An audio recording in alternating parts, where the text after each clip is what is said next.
Let us today see the village of St. Padre Pio, his house, his church, and his neighborhood where he grew. He was born Francesco Forgione on the afternoon of 25 May 1887 at 5 o'clock in the small one-room house at Vico Storto Valle 27, today number 32, in the ancient Rione Castello district of Pietrilcina. The house was extremely simple. 3 stone steps led up from the narrow street into a single room of about 15 square meters. Inside stood an iron bed, a small nightstand, a couple of wooden chests, a few chairs, and a basin for washing. Beneath the room, reached by a trapdoor, was a lower space where the family kept the donkey, tools, and stores. Nearby, on the same little street, stood the family's kitchen and the room shared by the children. Pietrilcina itself was, and remains, a modest medieval hill town in the province of Benevento, Campania, perched on a rocky spur about 350 meters above sea level and some 12 kilometers from the city of Benevento. Its stone houses, narrow cobbled lanes, and steep alleys still keep the character of a traditional southern Italian farming village. The people were mostly peasant farmers, hard-working, simple, and deeply religious. Feast days of the saints filled the calendar. The church bells rang not only the hours, but the times of daily prayer. The Forgione family was known among the neighbors as the God is everything people. They attended Mass every day, prayed the rosary together every evening, and fasted from meat 3 days a week in honor of Our Lady of Mount Carmel.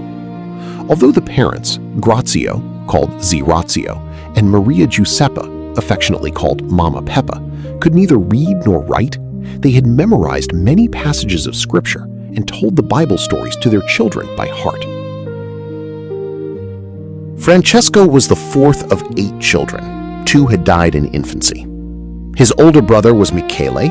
His younger sisters were Felicita, Pellegrina, and Grazia, who later became a Brigittine nun. The family also owned a small farm and masseria in the countryside area called Piana Romana, about a 40-minute walk from the village. There they grew grapes, wheat, olives, figs, and vegetables, and kept a few sheep and goats. In the summer months, the family often stayed at the simple farm cottage.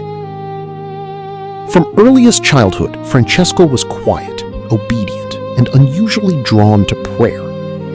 At the age of 5, he solemnly consecrated himself to Jesus. He preferred to be alone rather than join the rough games of other boys, especially those who used bad language. He would sometimes sleep with a stone for a pillow as a small penance. Already at that age, he began to experience both heavenly visions of Jesus, Our Lady, and his guardian angel, and fierce demonic attacks. For a long time, he thought such things were ordinary for every child. He loved the little church of Sant'Anna, the oldest church in the village, built against the remains of the old castle walls. There he was baptized the day after his birth, served as an altar boy, received his first communion and confirmation, and at the age of 5 had a vision of the Sacred Heart of Jesus near the main altar. The church also preserved a relic of Pope St. Pius I, the very saint whose name he would later take as a Capuchin. When he was old enough, his parents entrusted him with 2 sheep. He would lead them each day to Piana Romana, praying the rosary as he walked. There, under an elm tree, he built a little straw hut where he would read, pray, and keep silent. It was in that same countryside place, years later in 1910, that the first invisible signs of the stigmata appeared while he was praying. The maternal side of the family was slightly more comfortable. In the first year of their marriage, Grazio and Peppa had lived with her parents. Mama Peppa was a strong, hard-working, and deeply devout woman who bore the main burden of the household in the fields whenever Grazio had to go abroad to earn money for the children's education. The boy's quiet holiness and early spiritual experiences were first noticed and protected within this simple, believing home and village.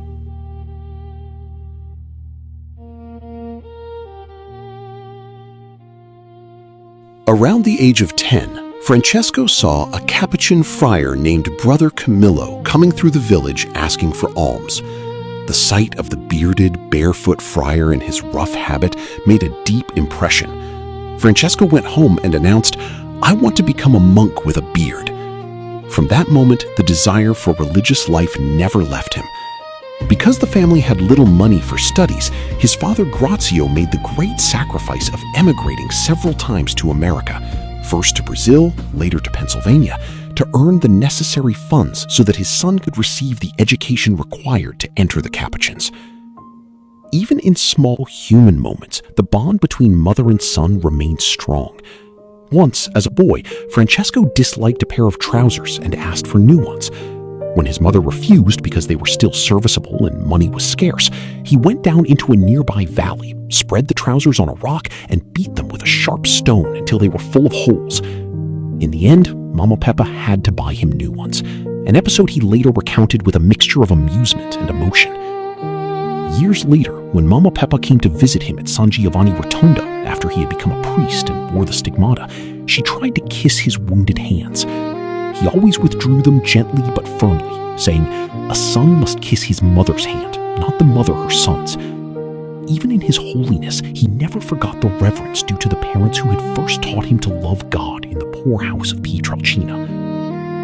Thus, the roots of Padre Pio's extraordinary life of prayer, suffering, and charity were planted in the poor but faith-filled soil of Pietrilcina, in a one-room house, among simple farming people, and in the quiet of the countryside chapels and fields of Piana Romana.